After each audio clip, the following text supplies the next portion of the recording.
Moi, je vais juste dire un mot de démarrage et puis après, je vous laisserai la parole parce qu'on va pas avoir énormément de temps, malheureusement. Faut dire que on a passé le film déjà dans la semaine et que Jean-Pascal n'était pas dispo plus tôt dans la semaine, sinon on aurait pu se prendre davantage de temps. Mais on se retrouve quand même ce soir.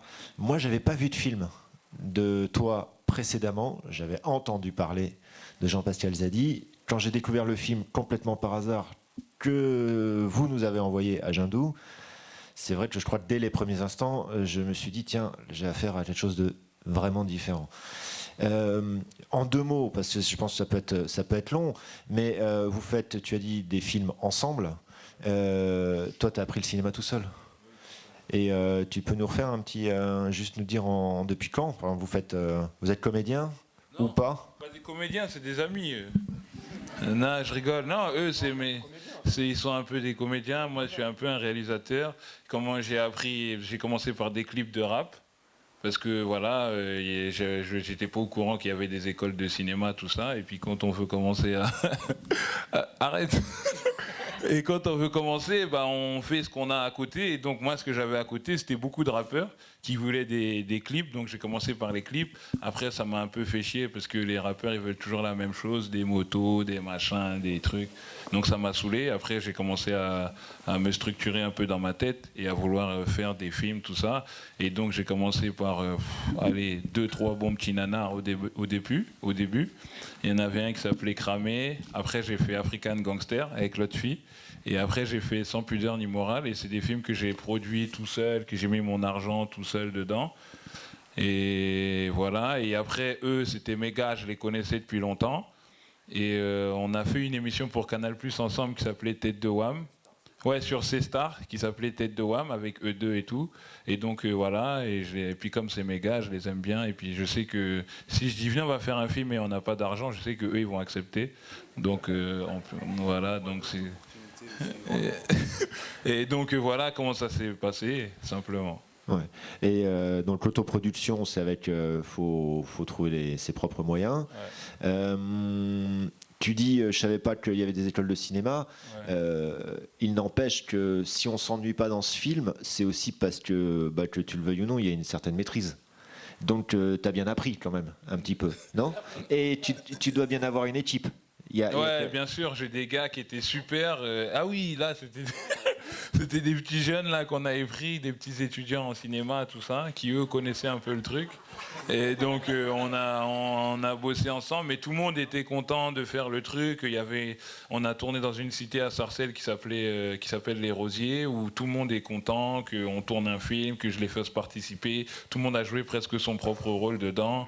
Donc après c'est au montage, le travail, tout ça. Quand on voit que c'est un peu nul, on coupe. Tu vois, c'est plein de trucs comme ça. Ouais. Alors dernière chose, après je vous laisse la parole parce que tu as l'air de dire que tout ça est presque tombe du ciel. Mais ça s'écrit un film. Il y a un scénario. Non, si. Non, mais non, c'est si. parce que ce que je disais, enfin là je l'ai pas dit tout à l'heure, mais je pense que comme dans toute bonne comédie, pour qu'une comédie soit bonne, faut qu'il y ait un fond très sérieux en fait. Ouais, Il y a un certain nombre de sujets qui sont abordés dans le film, et c'est ça aussi qui nous tient. Non, oui, là le film, clairement le sujet du film dont j'avais envie de parler, mais il y a plusieurs choses. Il y a d'abord le phénomène un peu des religions, tout ça, qui arrive beaucoup dans les quartiers et tout, où tout le monde arrive. Tu vois un gars, il était fou la semaine dernière, cette semaine il arrive, il est en djellaba. Je me dis, mais wesh, qu'est-ce qui t'arrive? Et en fait, j'avais envie... Non, et alors, on n'est pas là pour juger, y a pas de souci. Mais j'avais envie de parler de la spiritualité qui arrive un peu dans les quartiers, parce que ça parle beaucoup de spiritualité dedans. Et j'avais aussi envie de parler de toutes les petites croyances, parce que mon petit personnage dans le film, lui, il croit qu'il peut arriver, faire un braquage comme ça et ça va bien se passer. Mais en fait, dans les quartiers populaires, on va dire, il y a beaucoup de petites croyances comme ça qui peuvent amener à des trucs très graves. C'est pour ça que j'ai fait mourir le personnage à la fin. Parce que il y a beaucoup de petites personnes, des petits jeunes, 15, 20 ans, ils arrivent, ouais, vas-y, nous, la semaine prochaine, on va dealer. Dans un mois, ouais, j'ai un pote, on va... Tu vois, et ils pensent que c'est ça la vie. Beaucoup, pas tous, mais il y a beaucoup de gens qui croient que... C'est pour ça que le film il s'appelle Les gens y croient trop, parce que il y a beaucoup de petites croyances comme ça dans le ghetto, des petits a priori sur telle religion, sur telle communauté, sur telle activité illicite, machin. Ils pensent que tout peut se faire facilement comme ça, alors que c'est pas ça, la vie. Donc le film, il parle de ça en fait. Alors à vous, profitez du micro si vous avez des réactions, des questions sur ce film. Allez. Moi, je voulais savoir, il y a quand même beaucoup de femmes dans votre film, avec des situations différentes. Voilà, moi, j'aimerais bien que vous en parliez. Non, parce que ça, c'est un peu un traumatisme personnel. C'est-à-dire que moi, je viens d'une famille de 10 enfants, j'ai 5 sœurs et 5 frères. Et chez moi, les meufs, les femmes dans ma famille, c'est presque toutes des oufs. C'est-à-dire qu'elles sont tout le temps en train d'agresser les gens. Donc, inconsciemment, j'ai mis ça dans le film, mais sans faire exprès. Tu vois, parce que ma vision de la femme, inconsciemment, c'est toujours... non, c'est toujours quelque chose de très fort, qui rigole pas, qui... En fait, dans les femmes que j'ai connues dans ma vie, de ma famille, c'est tout le temps les femmes qui ont raison, c'est tout le temps les femmes qui sont sérieuses, qui ont les vrais avis, et les hommes, c'est un peu les teubés. Donc dans le film, c'est un peu comme ça. Par exemple, le policier dont je suis très fier, parce que c'est le mec de Hélène et les garçons, qui s'appelle Patrick Puydebas, quand même, c'est une grosse fierté quand même d'avoir tourné avec un mec d'Hélène et les garçons. Et quand lui, sa meuf, elle rigole pas, tu vois, ça fait 1 an, elle l'a lâché, lui il est là, il continue. En fait, toutes les meufs sont normales, et les hommes, ils sont un peu teubés, comme dans la vraie vie, quoi, je pense. Je pense, hein. La voiture ? La voiture. Ben, c'est la voiture de Jérôme, c'est sa vraie voiture. Il est totalement fou en fait. Et donc c'est sa voiture et... Oui, c'est un look, quoi. C'est une attitude. Et Jérôme, on le prend pas parce que c'est un bon acteur. On le prend parce qu'il a une belle voiture. Parce qu'il a une belle voiture. Non, je rigole. Non, mais oui, c'est sa voiture qu'il a, mais il la sort pas tous les jours. Et quand il est venu avec sa voiture la première fois, j'ai dit, ah putain, faut qu'on la mette dans un film. Et on l'a mis naturellement dans un film parce qu'il roule avec. Il nous a même dit là, demain on part. Il m'a dit demain on part, on arrive à la gare, je vais chercher ma voiture, on va en soirée. C'est-à-dire que c'est sa voiture normale de la vie de tous les jours. Donc voilà. Là-haut, il y a des questions. Tout à l'heure, Sébastien, tu disais que c'était une comédie. C'est vrai que c'était très très drôle, mais j'ai aussi l'impression que c'est plutôt une tragédie en 5 actes, comme vous l'avez fait. Ouais. Et je voulais que vous approfondissiez, si vous voulez bien, approfondir pourquoi vous avez tué le personnage à la fin. Parce que vous venez de l'expliquer, mais j'aimerais bien que vous... Bah non, parce que en fait, parce que moi, comme Jérôme, comme l'autre fille, pas que moi, on connaît plein de petits... Des petits, ça veut dire des gens qui sont plus jeunes que nous, pas des petits, des gens qui sont plus jeunes que nous et qui ont la facilité à prendre des chemins qui sont pas les bons. Et donc moi, quand j'ai fait le film, en fait, même sans pudeur ni morale, le film que j'ai tourné avant, je pense toujours à eux quand je fais un film, et ça s'adresse à eux. Et je leur montre que oui, bon, bah, on rigole bien dans la rue, on se fait des blagues et tout, mais les petites croyances que vous avez dans vos têtes, et vous nous dites bonjour, vous nous serrez la main, vous croyez on n'est pas au courant de ce que vous pensez. On sait exactement ce que vous pensez, mais juste, ça peut être très grave. Et je voulais absolument qu'il meure, le personnage, pour leur montrer à ces petits jeunes-là que la vie, en vrai, c'est pas comme ils croient. Parce que c'est facile de se dire, ouais, t'as vu, moi je galère, mes parents, j'ai pas d'argent, ouais, j'ai pas de boulot, j'ai pas... Ça, c'est une réalité aussi. Mais c'est pas pour ça que tu vas aller, je sais pas moi, braquer des banques ou faire des trucs. Parce que là, je l'ai pris au ton de la comédie, mais braquer des banques, faire des trucs de ouf, dans une certaine partie de la population, dans des quartiers, c'est comme si c'était normal. Ils se lèvent, ils ont 16 ans, 17 ans, ils vont à une station essence, ils braquent, tu vois. Jérôme est animateur, donc il peut vous dire, et c'est la vérité ce que je dis, et donc ce film, pour moi, il s'adresse directement à cette petite jeunesse-là. Donc, je sais que tu vas pas les avoir en leur prenant la tête, en faisant des films de moralité, morale, ça, ils s'en foutent de la morale, ils veulent rigoler. Donc je dis, ah, vous voulez rigoler, on va vous faire rire, mais en même temps, on va vous montrer le vrai truc, tu vois. Mais sans prétention, avec notre moyen, avec nos petits moyens, nos petits trucs et tout, tu vois. Donc ouais, je voulais absolument qu'il meure, c'était important, pour qu'il y ait une réalité dans ce film. Voilà. Et en même temps, sur cette fin, on ne peut pas s'empêcher de penser à relations entre police et population dans les quartiers populaires. Oui, et au drame qui vont avec. Mais le policier, j'ai pas voulu faire un policier violent, tout ça. Je voulais que ce soit un peu un mec qui a des problèmes comme tout le monde. Lui, sa meuf l'a quitté depuis 1 an, il s'en est jamais remis. Et là, il arrive, il tire. Bon, c'est grave de tuer quelqu'un, mais je voulais montrer que lui aussi, il a ses petits problèmes psychologiques, comme nous aussi, on a nos problèmes psychologiques. Et sauf que quand lui, il a un flingue, et lui, ça a une portée plus grave quand il fait une erreur. Sauf que nous, les erreurs des petits, les erreurs de nos personnages dans les films, sont des erreurs qui sont graves, mais pas très très graves. Mais sauf qu'un policier, quand il fait une erreur, ça peut avoir des conséquences trucs. Donc c'était pas pour dire les keufs ils sont gentils, les keufs ils sont méchants, nous on est gentils. C'était juste pour montrer un peu d'humanité chez tout le monde, chez les petits dans la rue, comme chez les policiers, voilà, sans jugement, sans rien du tout. Là-haut, il y a une question. Alors moi, j'avais juste une question par rapport au Laurent Voulzy de Sarcelles.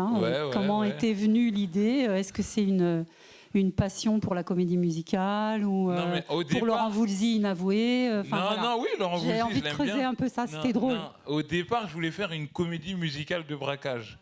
Et après, quand j'ai discuté un peu avec Jérôme et l'autre fille, je me suis dit, ça va être chaud, ils savent pas chanter, tout ça. Et donc, comme je connaissais bien mais c'est vrai, et comme Gister, le mec qui fait la musique et tout, lui c'est un bon pote et tout, et c'est un peu il est super comme musicien et tout, et j'avais envie de passer du temps avec lui et tout, donc j'ai dit vas-y, viens, fais la musique du truc. Il a dit oui, voilà, il a fait la musique et puis voilà. Peut-être l'autre fille, Jérôme. Non, mais c'est pas important. Vous pouvez nous dire un peu comment on travaille sur un film de Jean-Pascal en tant que comédien, et on répète, comment ça se passe? On répète pas. On apprend le jour J. On a des feuilles avant, mais le jour J, il n'y a pas. Ça change. Donc, on improvise. On a une ligne, on a un petit chemin avec des gros mots, des mots assez larges. Fais ça. Et on fait. Non, mais il y a un côté, avec JP, il y a un côté vraiment.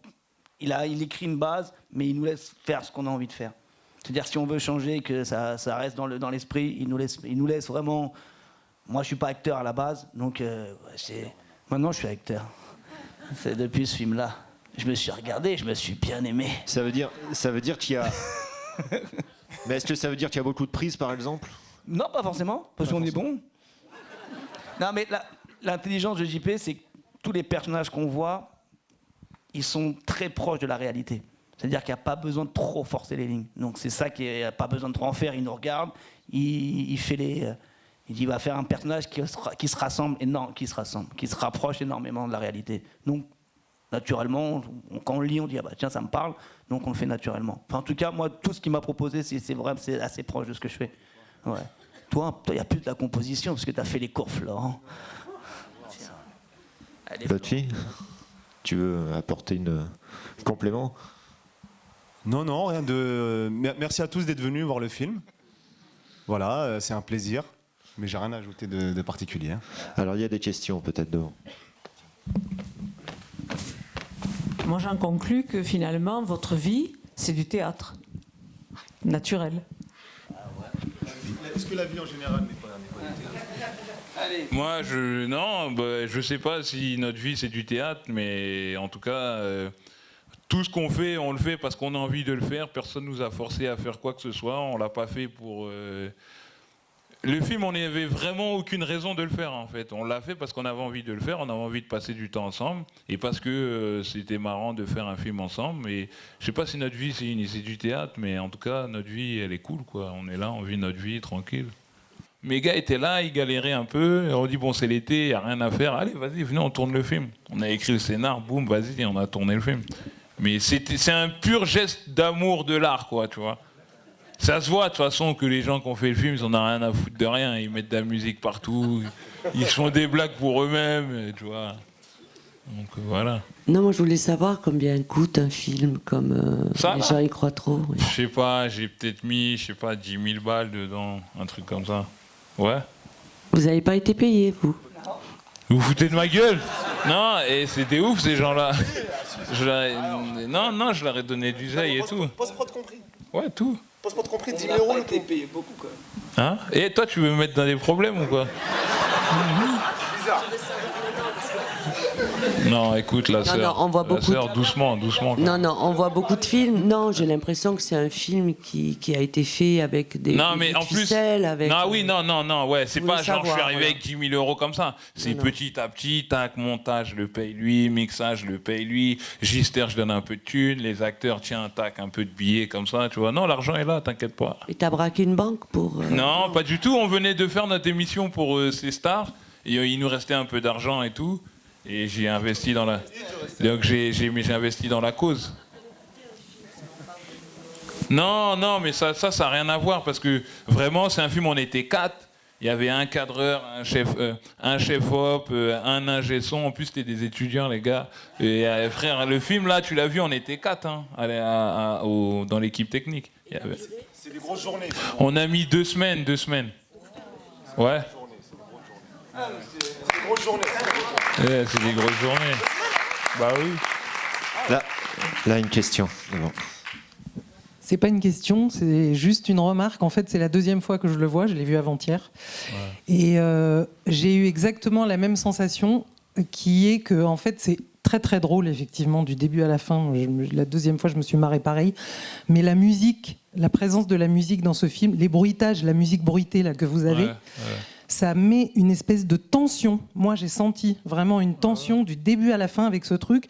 Genre, j'attendais le moment où, putain, il allait se passer un truc, qui n'était pas drôle du tout. Donc, bim, c'est à la fin, ok. Mais il y a vraiment, moi, j'ai vraiment senti ce truc tendu, là, comme ça, tout le long. Alors, je me suis poilé, mais en même temps, c'est une espèce d'émotion, un truc présent vraiment très fort, quoi. C'est vraiment Et bravo, merci beaucoup. Merci. Là, une question. Comment tu vas faire? Ton bras, il va pas jusque là-bas. Du coup, vous avez fait pour les jeunes. Pour tout le monde. Et ils l'ont vu? Ils vous ont fait un... Non, ils l'ont pas vu, mais la démarche, c'est de s'adresser à quelqu'un d'abord quand on fait le truc. Et après, je sais que ça va se diffuser... Je sais que ça sera diffusé, tu vois. Mais la démarche dans laquelle je l'ai tourné, c'est celle-là. Après, quand ils le verront, ils le verront. Mais la démarche, c'était celle-là. Ils seront pas vieux, non. Quel connard, celui-là. Et mais du coup, tout ce que tu dis, parce que le travail à l'image, la mise en scène, en fait, on sent que il y a beaucoup de plaisir, visiblement. Notamment dans par exemple, le filmage de la voiture, j'ai l'impression que tu as tout étudié, quoi. Toutes les manières de le filmer, devant, derrière, un petit peu sur le côté, on est à l'intérieur, on est à l'extérieur. Et il y a certains plans où, alors, avec ce parti pris là, avec le grand angle, parfois quasiment des contre-plongées, on pourrait considérer que c'est relativement gratuit. Mais c'est quand même très soigné au niveau du cadre. Et oui, mais ça l'est pas. Non, le parti pris du film aussi, c'est que, frère, il n'y a pas d'argent, il n'y a pas de temps. Donc, vous trouvez le meilleur plan le plus rapide possible et qu'on ne perde pas du temps à faire 50 000 plans, tu vois. Donc, le fait de ne pas avoir d'argent nous a donné aussi l'angle pour pouvoir réaliser le film. Parce que si on commence à rentrer dans des trucs de chant contre chant, on va perdre du temps. Et puis de toute façon, on n'avait pas le temps. Donc chaque scène... Il y a de la lumière en plus? Oui, il y a de la lumière dans les scènes d'intérieur. Et sauf la nuit, là, la scène du début aussi, on a mis de la lumière. Mais oui, non, le parti pris du film, c'est qu'il n'y a pas de temps, il n'y a pas d'argent. Les gens, ils sont bien, mais c'est mes amis, mais ils ne vont pas me donner 3 semaines de leur vie comme ça pour rien. Donc on a 2 semaines pour faire le film. Donc chaque séquence, il faut trouver un plan où ça raconte la scène le mieux possible. Et puis vas-y, on y va, frère. Il n'y a pas de je sais pas quoi. Et après le montage, ça dure le... Montage, du coup, c'est pas très long parce que comme c'est presque que des plans séquences, du coup, moi, j'ai que à choisir après les bons plans. Mais sauf qu'un bon monteur, c'est quelqu'un qui comprend bien le film et qui comprend bien l'humour du truc. Donc on avait un monteur au début, il était nul. Après, j'ai changé, j'ai pris un autre. Ah frère, on va pas commencer à mentir, on dit la vérité. Le monteur du début, il avait pas bien compris le truc. Nicolas, j'ai aucun souci avec ça.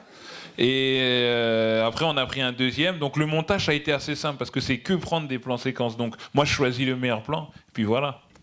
Tu vois ce que je veux dire, mon gars? Là.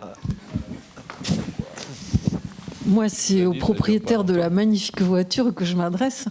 Est-ce qu'elle a été bricolée? Parce qu'elle fait exactement comme un dromadaire. 1, 2, 3. Et est-ce qu'elle était comme ça naturellement? Enfin, je vais sortir de l'usine. Ouais, c'est des voitures qui viennent des États-Unis qui s'appellent des lowriders. Donc c'est sur des bases de vieilles américaines. Ils ont installé des systèmes hydrauliques. Ah oui. Voilà, donc c'est comme dans les clips de rap des années 90, très californien. C'est génial. Voilà. Ringard pour JP, mais il l'a bien exploité, vous avez vu dans le film. Ah ouais. C'est pour ça que tu penses qu'il a réfléchi les plans, il voulait juste l'exploiter au maximum. Voilà. Ça doit marcher du feu de Dieu là-bas chez vous avec une voiture comme ça, non? Ouais. Ça marche pas. Avec les nanas, ça va. On n'a pas besoin de ça. Pas besoin.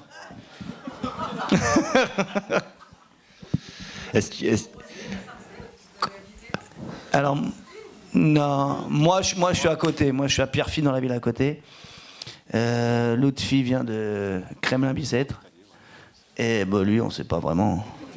Moi, je suis là. Non, mais au Rosier, parce que j'ai tourné un film qui s'appelait Sans pudeur ni morale, que j'ai tourné à Sarcelles au Rosier là-bas. Et puis là-bas, j'ai une équipe de petits, justement. De petits que j'aime bien, tout ça. Par exemple, Amadou, là, qui parle avec sa meuf au téléphone, nanana, qui dit « Ouais, mais l'autre fille, il y a une semaine, tu étais à la Jonquérin, nanana. » Lui, c'est un mec des Rosiers. Sercom, le mec de sa mère, c'est un mec des Rosiers. Donc, c'est des bons petits que j'ai pris. Là, j'avais tourné un film avec eux, voilà. Donc, j'ai dit « Vas-y, venez, on tourne au Rosier. » Puis ça m'arrange, parce que comme j'ai de la famille là-bas, tout ça, c'est plus facile. Ta mère, c'est ta mère? Non.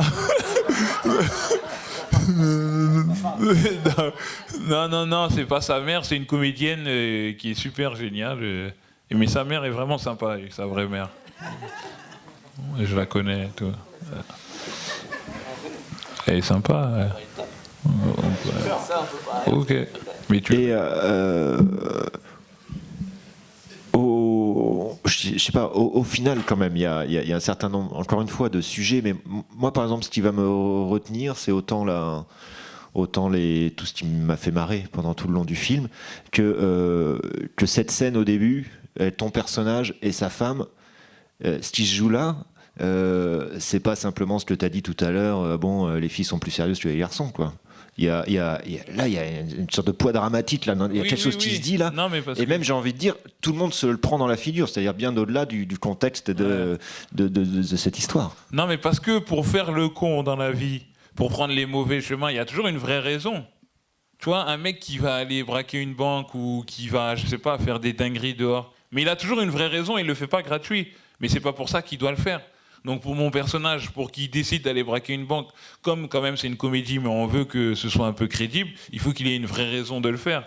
Tu vois ce que je veux dire? Donc c'est pour ça que j'ai pris le parti pris de faire cette scène avec rime et tout, pour montrer que le gars, il est quand même dans une situation assez difficile, mais ça veut pas dire qu'il faut le faire. Mais c'est important de montrer que les gens qui décident les gens qui croient trop, ils ont des vraies raisons de faire les mauvais choix. Mais c'est pas pour ça qu'il faut les faire. Et c'est vrai que les gens y croient trop, ça se passe facilement. J'ai remarqué dans une conversation depuis que j'ai vu ton film, ça vient facilement. Ouais, c'est une expression en fait. Les gens y croient trop parce que, mais moi je le dis souvent, c'est facile. En fait, quand on dit les gens y croient trop, c'est souvent un peu pour critiquer les gens. Quand un mec il fait un truc pas très bien, il dit les gens y croient trop aussi, tu vois.